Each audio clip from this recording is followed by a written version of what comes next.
Cambridge IELTS 7 by University of Cambridge ESOL Examinations. Published by Cambridge University Press. This recording is copyright. CD 1. Test 1. You will hear a number of different recordings and you will have to answer questions on what you hear. There will be time for you to read the instructions and questions, and you will have a chance to check your work. All the recordings will be played once only. The test is in 4 sections. At the end of the test, you will be given 10 minutes to transfer your answers to an answer sheet. Now turn to Section 1.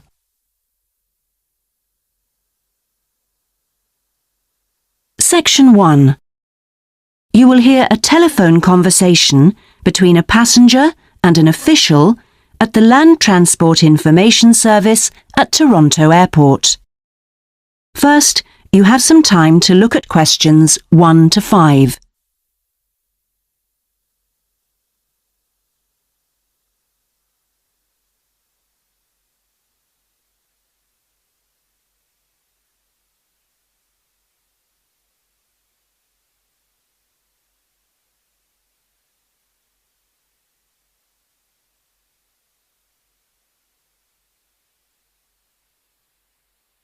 You will see that there is an example that has been done for you.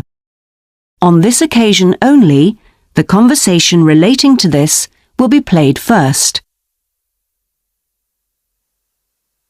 Hello, this is Land Transport Information at Toronto Airport. How may I help you? Oh, good morning. I'm flying to Toronto Airport next week and I need to get to a town called, Milton. Could you tell me how I can get there? Milton, did you say? Let me see. I think that's about 150 miles southwest of here. In fact, it's 147 miles to be exact. So it'll take you at least, say, 3 to 4 hours by road. The distance from the airport to Milton is 147 miles, so 147 has been written in the space. Now we shall begin. You should answer the questions as you listen, because you will not hear the recording a second time. Listen carefully and answer questions 1 to 5. Hello, this is Land Transport Information at Toronto Airport. How may I help you? Oh, good morning.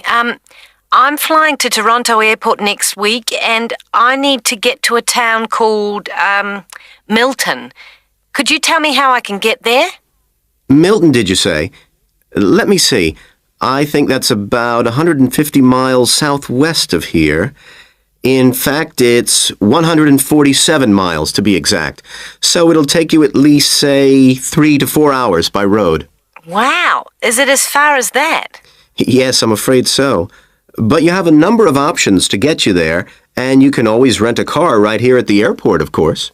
Right. Well, I don't really want to drive myself, so I'd like more information about public transport. Okay. In that case, the quickest and most comfortable is a cab, and of course there are always plenty available, but it'll cost you.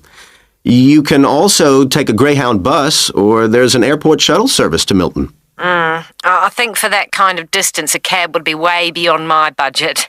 But the bus sounds okay. Can you tell me how much that would cost? Sure. Let's see, that would be $15 one way or $27.50 return. That's on the Greyhound. Ah, that's quite cheap. Great. Whereabouts does it stop in Milton? It goes directly from the airport here to the city center, and it's pretty fast. But you have to bear in mind that there is only one departure a day, so it depends what time your flight gets in. Ah, of course. Hang on. Oh, we're due to get there at 11:30 a.m. Too bad. The bus leaves at 3:45, so you would have quite a wait, more than 4 hours. Oh, I see. Well, what about the shuttle you mentioned? Okay. That's the airport shuttle that will take you from the airport right to your hotel or private address. It's a door-to-door service, and it would suit you much better because there's one every 2 hours. So how much does that cost? Let's see. Yeah, that's $35 one way, $65 return. So I guess it's a bit more expensive than the Greyhound. Oh, that doesn't sound too bad, especially if it'll take me straight to the hotel. But you do need to reserve a seat. Okay. Is it possible to make a booking right now, through you? Sure. Before you hear the rest of the conversation, you have some time to look at questions 6 to 10.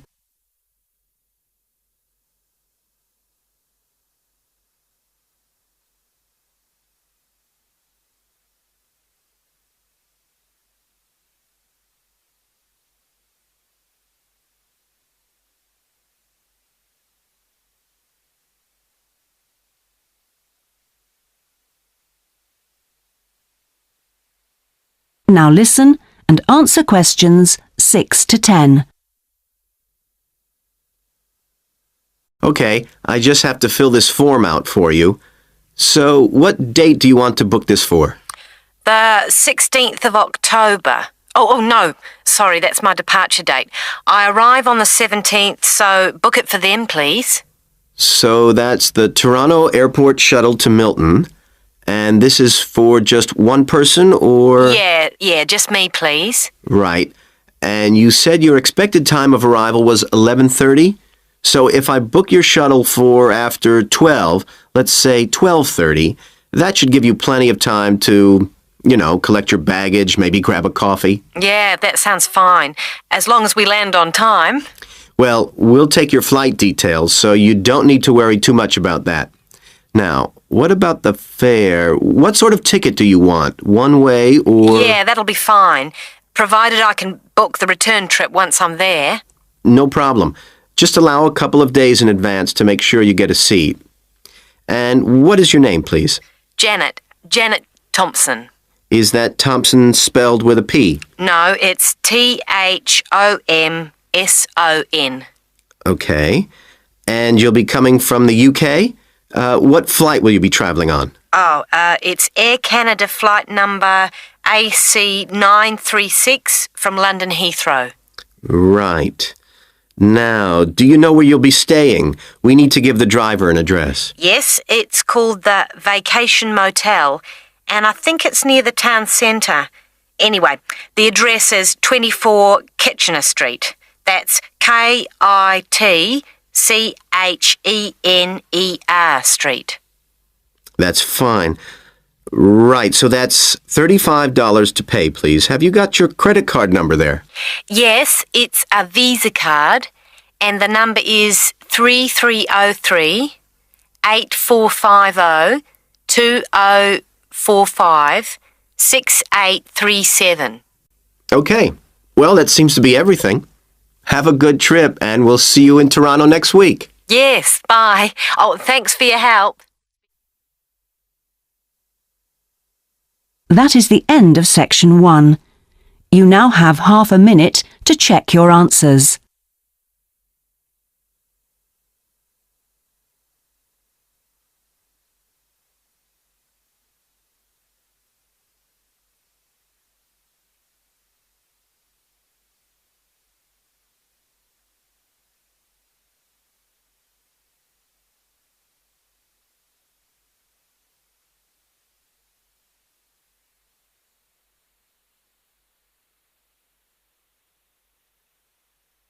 Now turn to section 2.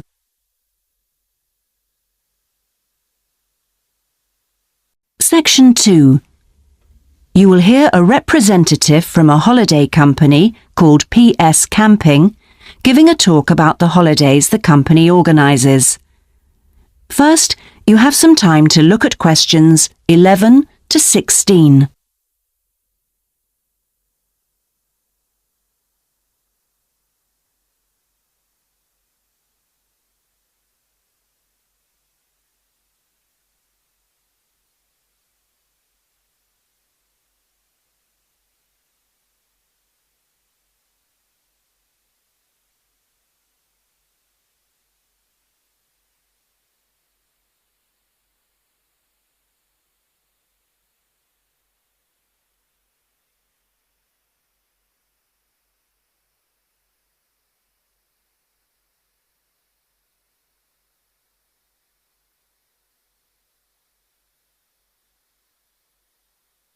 Now listen and answer questions 11 to 16.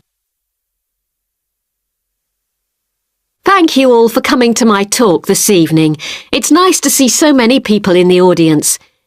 For those of you who don't know very much about PS Camping, let me start by giving you some background information about the company. The company started 25 years ago. It actually opened as a retail chain selling camping equipment, and then, 20 years ago, it bought a small number of campsites in the UK and began offering camping holidays.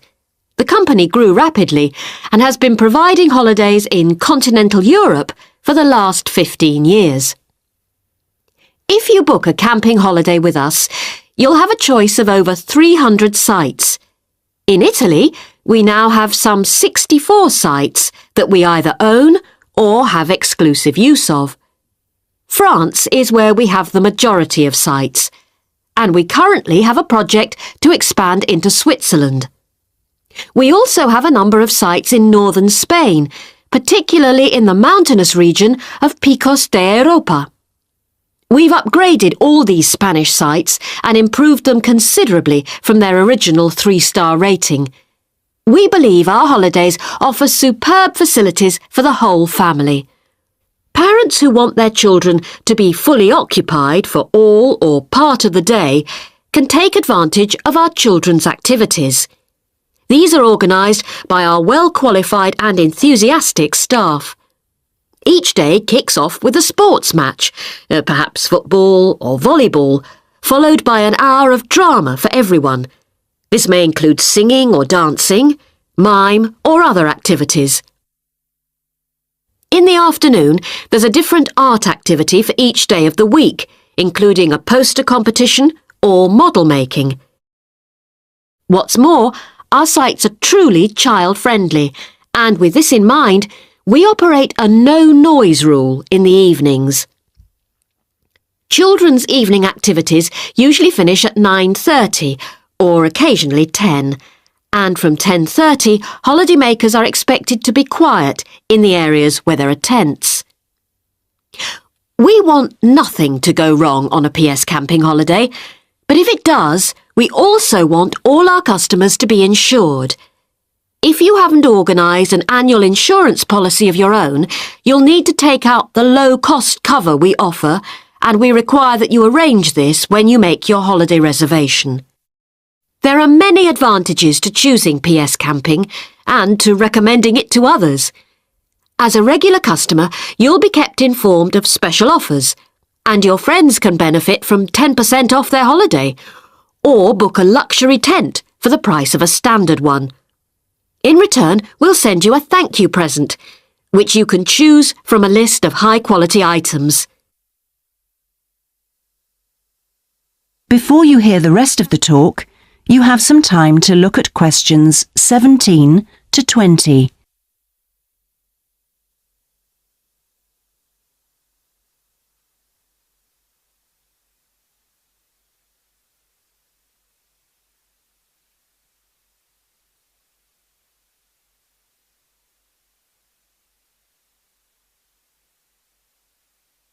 Now listen and answer questions 17 to 20.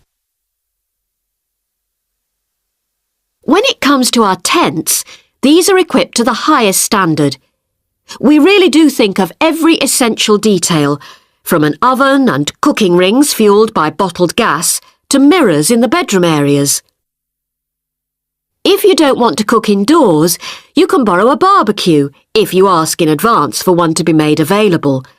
And there's even a picnic blanket to sit on outside your tent. Inside, a box of games and toys can be found, and children's tents can be hired if required.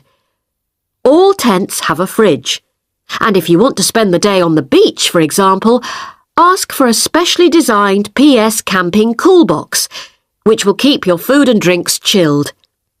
There are excellent washing facilities at all our sites, with washing machines and clothes lines in the central areas, along with mops and buckets in case your tent needs cleaning during your stay.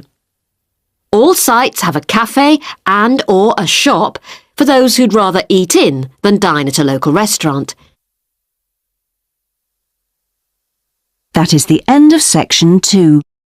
You now have half a minute to check your answers.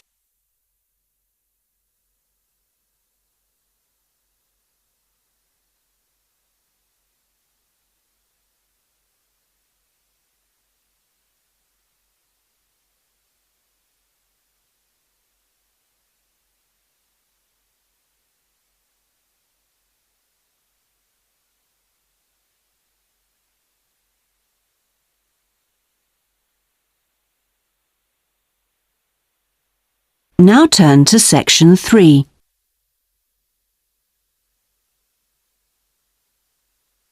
Section 3. You will hear a tutor talking to two business students called Philip and Janice about their research on managing individuals. First, you have some time to look at questions 21 to 23.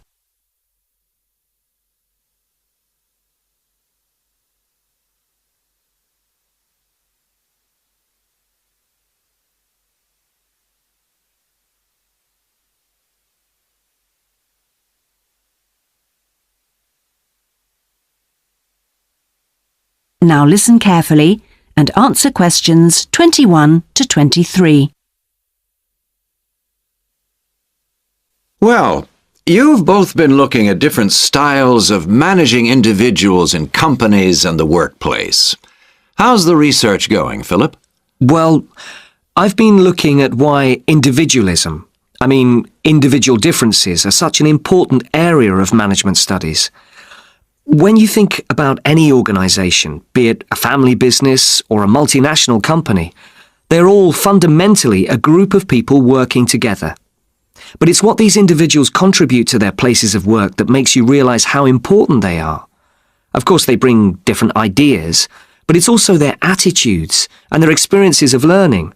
Diversity is important in these areas too. So why do people behave so differently from one another at work?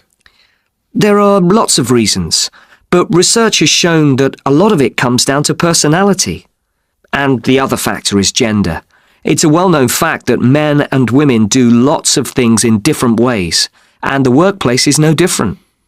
Did you look at the effects of this variation on companies? Yes, I did. On the positive side, exposure to such diversity helps encourage creativity, which is generally an asset to a company. But unfortunately, individual differences are also the root of conflict between staff, and they can lead to difficulties for management, which can sometimes be serious.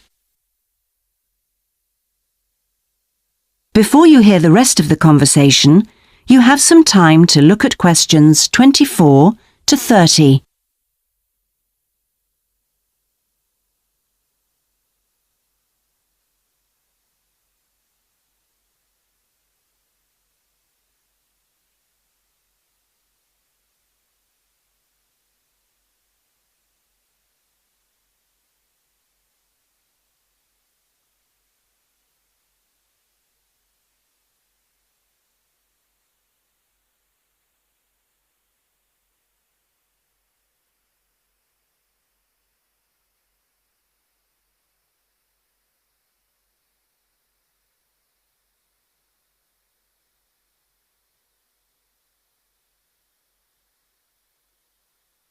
Now listen and answer questions 24 to 30. Thanks, Philip. So now I guess the two main things to remember here are to identify individual talent and then to utilize it.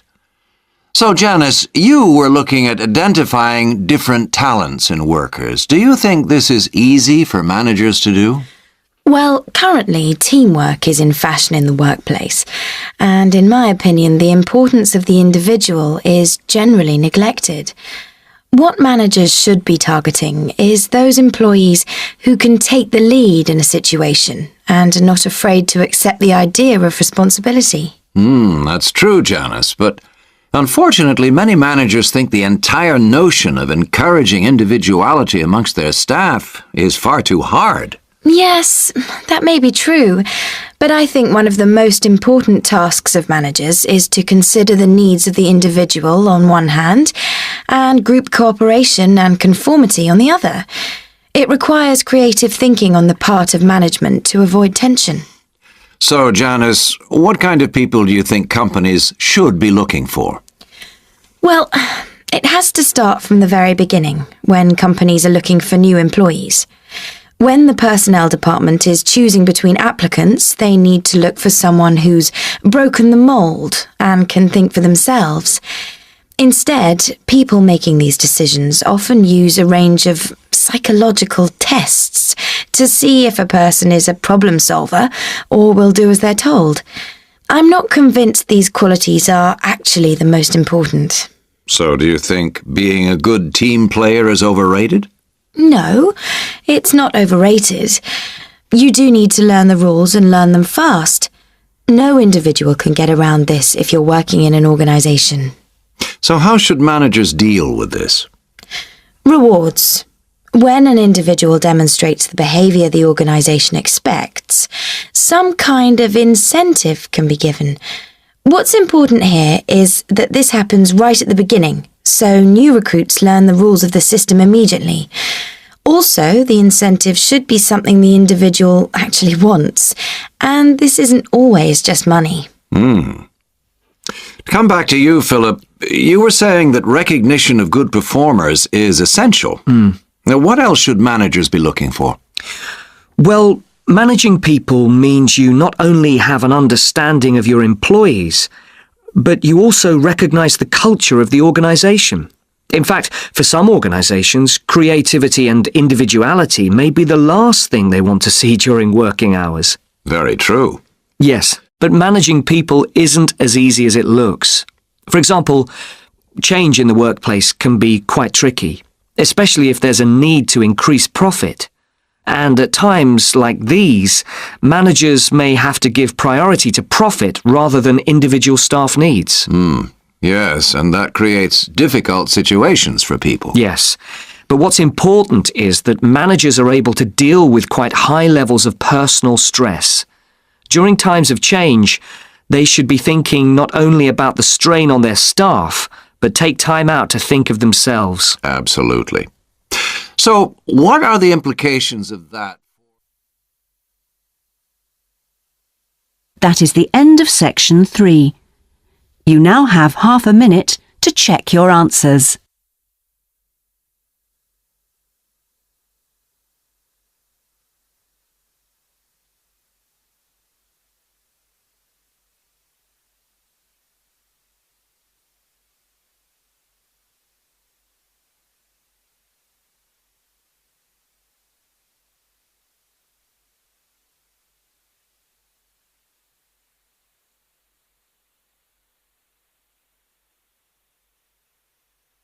Now turn to section 4.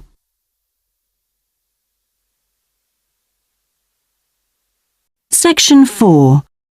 You will hear part of a lecture about cave paintings and other types of rock art. First, you have some time to look at questions 31 to 40.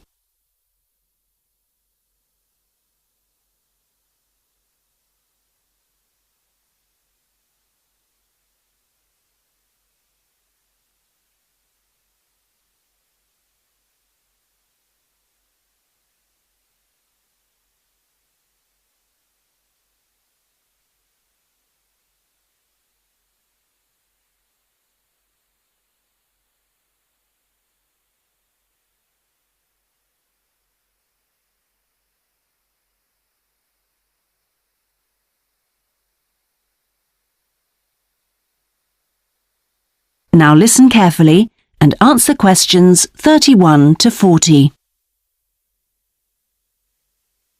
Good afternoon, everyone. This is the first seminar in preparation for our archaeological fieldwork in Namibia.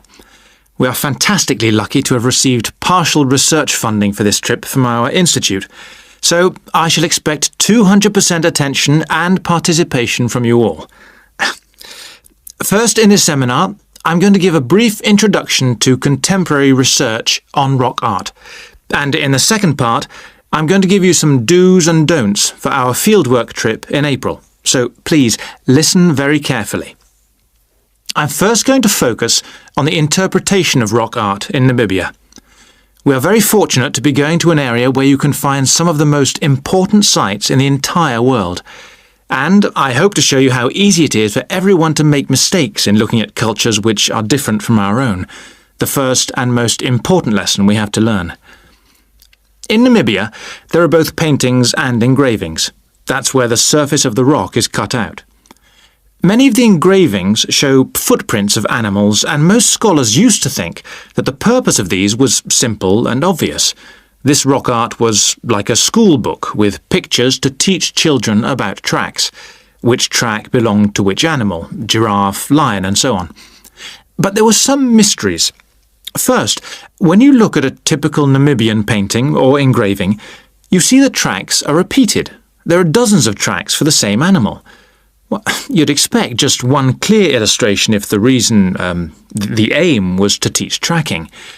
Now, there were two more problems. Why are some of the engravings of animals very accurate, as you'd expect, all clearly identifiable, and others quite unrealistic? And another mystery. Some of these unrealistic animals, that's in the engravings, seem to be half human. Some, for example, have got human faces. Many researchers now think that these were pictures the wise men engraved of themselves. They believed they could use magic to control the animals they had drawn, so the hunters could then catch them for food. This shows you some of the dangers of coming from one culture to another, as we'll be doing, without understanding it fully. Scholars imagine that children looked at rock art pictures to learn to track, just because they themselves had learnt skills from pictures. Many researchers now believe that rock art had a much more complex purpose, and we'll talk more about it next week.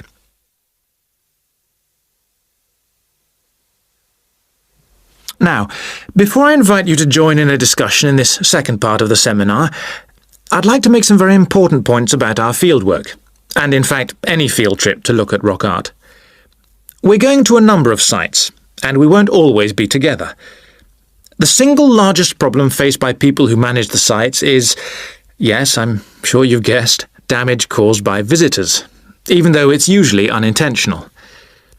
Whenever you do go to a site, don't forget you can learn many things from observing at a distance instead of walking all over it. This can really help to reduce visitor pressure. People often say, well, there's only two of us, and just this one time. But maybe thousands of people are saying the same thing. And then, some basic rules to guide you. We'll have our own camp near a village, but remember never to camp on a site if you go on your own. It may be disrespectful to the people of that culture, and certainly don't make fires, however romantic it may seem. It's really dangerous in dry areas, and you can easily burn priceless undiscovered material by doing so. So, how are we going to enjoy the rock art on our field trip? By looking at it, drawing it, and photographing it. Never by touching it or even tracing it. Rock art is fragile and precious. Remember that climbing on rocks and in caves can destroy in a moment what has lasted for centuries. So, no heroics in Namibia, please. Try to be extra careful and help others to be too. Oh, and lastly, please don't even move rocks or branches to take photographs. You should leave the site intact. I'm sure I can rely on you to do that. Well, that's about all I want to say before today's first discussion. But if you have any questions, please ask them now. Oh, and don't forget you'll find some fascinating information about worldwide sites on the internet. Right, first question then. That is the end of section 4. You now have half a minute to check your answers.